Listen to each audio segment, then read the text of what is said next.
Hi, my name's Nick. The reason I wanted to become a flight instructor was just so I could pass my joy of aviation on to others, and that's why I really love flying every day, just seeing the progress that my students make.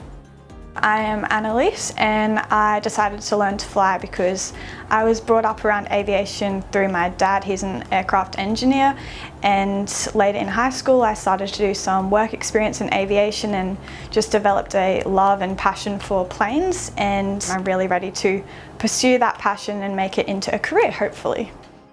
Today with Annie we'll be looking at circuits, probably focusing on the hold-off for her. That's been identified as an area that could be improved. When we talk about the hold-off with a circuit, we're talking about the period of time when the aircraft comes over the threshold and slows down, flares and holds above the runway, holds off to slow down and gently touch down on the runway.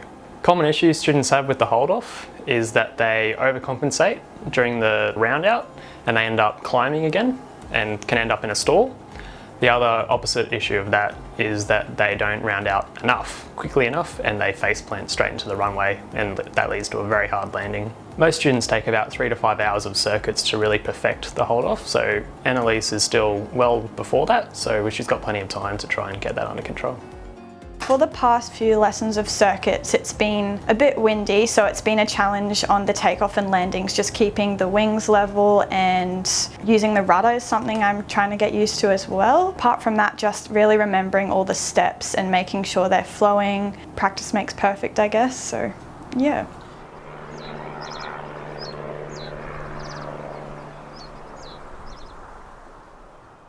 Today Annelise went well. We were flying some challenging circuits on runway 12. We started off with the hold-off being a little bit inconsistent. You know, we had the nose come up a bit high and a bit low sometimes. By the end of the lesson though, they were much more consistent, and there's still obviously work to be done, but I'm sure she'll progress nicely through the next couple of hours of circuits.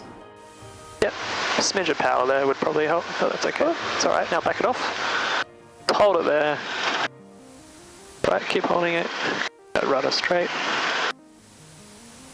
There we go. I got your flaps. There you go. Yep, full power. So the challenge as an instructor flying circuits is that you have to let the student learn the hold-off and the landing by themselves. It won't help if you just do it every time and say, watch this. They have to be able to experience it for themselves. But at the same time, you have to protect the aircraft. You have to be ready on the controls to take over at a moment's notice, but not feel like you're holding the student back and covering the controls too much to the point where they're not able to fly how they want to fly. The student has to be able to move the controls and see the response they get. Yeah, good. So, good starting point. So we came in, a little bit to the left. We were pretty much perfect, and then we kind of got dropped a bit in some sink. Okay. And we didn't really use the power to arrest the sink, we call it. Okay. All we needed was a little bit of a blip of power a little bit earlier. Okay. And we would have kept it. Pretty difficult though, if you're not like used to it. Yep. So don't worry about that too much. Okay. The first time I flew in the sling, I loved the feel of it. I flew in a Cessna before that, and just sort of the difference between how they feel to fly was, yeah, I just liked it a lot more. It feels pretty fun, really responsive to the controls. I do enjoy it. Good. Down. Nose to idle, eyes to the runway. Now just hold it there for a bit, hold it. Now increase a little bit, just hold it there, hold it there. Look at that. Good stuff.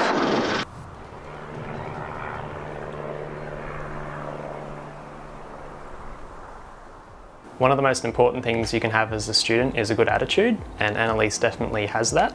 That's something we can't teach, and you just have to have, and I'm sure she'll progress well through the rest of her flight training. I feel like I take instruction relatively well. Like, I'm really open to any constructive criticism and taking it on board and trying to use that to progress through my training. Nathan said I'm good at straight and level, so that's always a plus. Right on altitude, by the way, well done. Nathan was right, you can fly straight and level. So in regards to going solo, I still have quite a bit more circuit practice to do. I think it is definitely a milestone I'm looking forward to. A little bit nervous, but it should be fun. Yeah. If you would like to see more aviation videos, subscribe to our YouTube channel. If you would like to learn to fly, visit goflyaviation.com.au. If you would like to watch some of our online lessons, visit gofly.online.